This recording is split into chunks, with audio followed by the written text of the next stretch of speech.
ಈ ವಾರ ಸಚಿವ ಸಂಪುಟ ವಿಸ್ತರಣೆ ನಡೆಯೋದು ಡೌಟ್ ಆಗಿ ಹೋಗಿದೆ. ಸಚಿವ ಸಂಪುಟ ವಿಸ್ತರಣೆ ಹಗ್ಗ ಜಗ್ಗಾಟಕ್ಕೆ ಇನ್ನೂ ಕೂಡ ಬ್ರೇಕೇ ಬಿದ್ದಿಲ್ಲ. ನೋಡಿ, ಈ ವಾರ ಸಚಿವ ಸಂಪುಟ ವಿಸ್ತರಣೆ ನಡೆಯೋದು ಡೌಟ್ ಇದೆ. ಸಚಿವ ಸಂಪುಟ ವಿಸ್ತರಣೆ ಹಗ್ಗ ಜಗ್ಗಾಟಕ್ಕೆ ಬ್ರೇಕೇ ಬೀಳ್ತಾ ಇಲ್ಲ, ಮುಂದುವರಿತಾನೆ ಇದೆ. ಪಟ್ಟಿ ಫೈನಲ್ ಆಗದೆ ಬರಿಗೈಯಲ್ಲಿ ವಾಪಸ್ ಆಗಿದ್ದಾರೆ ಕೈ ನಾಯಕರು. ನಿನ್ನೆ ರಾಜ್ಯ ನಾಯಕರ ಜೊತೆ ರಾಹುಲ್ ಗಾಂಧಿ ಮೀಟಿಂಗ್ ಮಾಡಿದ್ದಾರೆ. ರಾಹುಲ್ ಗಾಂಧಿಗೆ ಸಚಿವಾಕಾಂಕ್ಷಿಗಳ ಪಟ್ಟಿಯನ್ನು ಹಸ್ತಾಂತರ ಮಾಡಲಾಗಿದೆ. ಸಿಎಂ ಡಿಕೆಶಿ, ಮಾಜಿ ಸಿಎಂ ಸಿದ್ದರಾಮಯ್ಯ ಪ್ರತ್ಯೇಕ ಪಟ್ಟಿಯನ್ನು ಕೊಟ್ಟಿದ್ದಾರೆ. 2 ದಿನದೊಳಗೆ ಸಚಿವಾಕಾಂಕ್ಷಿಗಳ ಪಟ್ಟಿಯನ್ನು ಪರಿಷ್ಕರಿಸಿ ಅಂತಿಮಗೊಳಿಸ್ತೀವಿ ಅಂತ ಹೇಳಿ ಹೈಕಮಾಂಡ್ ಹೇಳಿದೆ. ಪಟ್ಟಿ ಪರಿಷ್ಕರಿಸಿ ರಾಜ್ಯಕ್ಕೆ ಕಳಿಸುವುದಾಗಿ ಹೈ ಸಂದೇಶ ಕೊಟ್ಟಿದೆ. ಸೋಮವಾರ ರಾಜಭವನದಲ್ಲಿ ಪ್ರಮಾಣ ವಚನ ಸಾಧ್ಯತೆ ಇದೆ. ವೀಕ್ಷಕರೇ,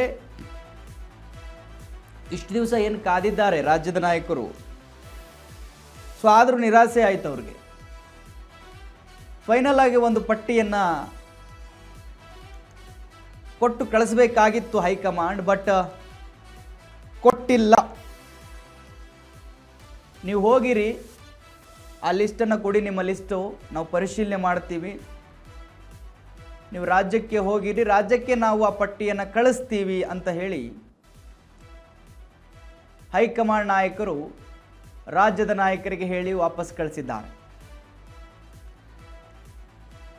ನೋಡಿ, 4-5 ದಿವಸದಿಂದ ಡಿ ಕೆ ಶಿವಕುಮಾರ್ ಅವರು, ಸಿದ್ದರಾಮಯ್ಯನವರು, ಬಿ ಕೆ ಹರಿಪ್ರಸಾದ್ ಅವರು ಆಲ್ಮೋಸ್ಟ್ ಸಚಿವಾಕಾಂಕ್ಷಿಗಳು ದೆಹಲಿಯಲ್ಲೇ ಇದ್ದರು. ನಮಗೂ ಸಚಿವ ಸ್ಥಾನ ಕೊಡಿ ಅಂತ ಲಾಬಿ ಮಾಡ್ತಾ ಇದ್ರು, ಪಟ್ಟನ್ನು ಹಿಡಿದಿದ್ರು. ತಮ್ಮ ಆಪ್ತ ಲೀಡರ್ಸ್ ಜೊತೆ ನಮ್ಮ ಹೆಸರನ್ನು ಕೂಡ ಪ್ರಸ್ತಾಪ ಮಾಡಿ ಸರ್ ಅಂತ ಹೇಳಿ ದೆಹಲಿಯಲ್ಲಿ ಬೀಡನ್ನು ಬಿಟ್ಟಿದ್ರು. 2 ದಿನದ ಹಿಂದೆ ಆಗಬೇಕಿದ್ದ ಮೀಟಿಂಗ್ ನಿನ್ನೆ ರಾತ್ರಿ ಆಯಿತು. ಅದು 1 ಗಂಟೆ ಆಗಿದ್ದು, ಜಾಸ್ತಿ ಏನಾಗಿಲ್ಲ. ರಾಹುಲ್ ಗಾಂಧಿಯವರು ಬರೀ 1 ಗಂಟೆ ಟೈಮ್ ಕೊಟ್ಟಿದ್ದಾರಂತೆ. ಆ 1 ಗಂಟೆಯಲ್ಲಿ ಬರೀ ಸಚಿವ ಸ್ಥಾನದ ಪಟ್ಟಿ ಏನಿದೆ, ಸಚಿವ ಆಕಾಂಕ್ಷಿಗಳ ಪಟ್ಟಿ ಏನಿದೆ, ಶಾಸಕರ ಪಟ್ಟಿಗಳು, ಅದನ್ನು ಅವ್ರ ಕೈಲಿ ಕೊಟ್ಟು ವಾಪಸ್ ಆಗಿದ್ದಾರೆ. ಅವರು ಹೇಳಿದ್ದಾರೆ, ರಾಜ್ಯಕ್ಕೆ ನಾವು ಫೈನಲ್ ಮಾಡಿ ಕಳಿಸ್ತೀವಿ, ನೀವು ಇವಾಗ ಹೋಗಿರಿ, ಅಲ್ಲಿ ಪ್ರಮಾಣ ವಚನಕ್ಕೆ ಏನೇನು ಸಿದ್ಧತೆ ಮಾಡ್ಕೋಬೇಕು ಅವೆಲ್ಲ ಮಾಡ್ಕೊಂಡಿರಿ, ಸೋಮವಾರದಷ್ಟೊತ್ತಿಗೆ ಮಾಡ್ಕೊಂಡಿರಿ ಅಂತ ಹೇಳಿ ಹೈಕಮಾಂಡ್ ಹೇಳಿ ವಾಪಸ್ ಕಳಿಸಿದೆ. ಸೊ ಇಷ್ಟು ದಿವಸ ಕೂತಿದ್ದಕ್ಕೆ ಹೈಕಮಾಂಡ್ ರಾಜ್ಯ ನಾಯಕರಿಗೆ ಸಿಕ್ಕಿದ್ದು ಬರೀ 1 ಗಂಟೆ ಅಷ್ಟೆ. ಕಳೆದ 15-20 ದಿವಸಗಳಿಂದ ಚರ್ಚೆ ಆಗ್ತಾ ಇದೆ, ಸಚಿವ ಸಂಪುಟ ವಿಸ್ತರಣೆ ಆಗಬೇಕು ಅಂಥೇಳಿ. ಸಿಎಂ ಡಿ ಕೆ ಶಿವಕುಮಾರ್ ಅವರು ಪ್ರಮಾಣ ವಚನವನ್ನು ಸ್ವೀಕಾರ ಮಾಡಿ ರಾಜ್ಯದ ಸಿಎಂ ಆಗಿ 2 ತಿಂಗಳು ಕಳೀತಾ ಬಂತು.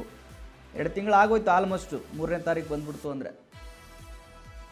ಸೊ ಆದರೂ ಕೂಡ ಸಚಿವ ಸಂಪುಟ ವಿಸ್ತರಣೆ ಆಗಿಲ್ಲ. High command full busy. ನೀಟ್ ವಿಚಾರಕ್ಕೆ ಸಂಬಂಧಪಟ್ಟ ಹಾಗೆ ಸಂಸತ್ತಿನಲ್ಲಿ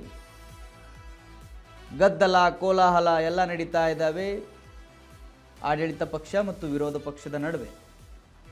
ಸೊ ಅದರಲ್ಲಿ ಬ್ಯುಸಿ ಇದ್ದಾಗ, ಸೊ ಇಲ್ಲಿ ರಾಜ್ಯದ ನಾಯಕರಿಗೆ ಅಥವಾ ರಾಜ್ಯದ ಸಚಿವ ಸಂಪುಟ ವಿಸ್ತರಣೆಗೆ ಯಾವುದು ಟೈಮನ್ನು ಕೊಡೋದಕ್ಕೆ ಹೈಕಮಾಂಡ್ಗೆ ಆಗ್ತಾ ಇಲ್ಲ.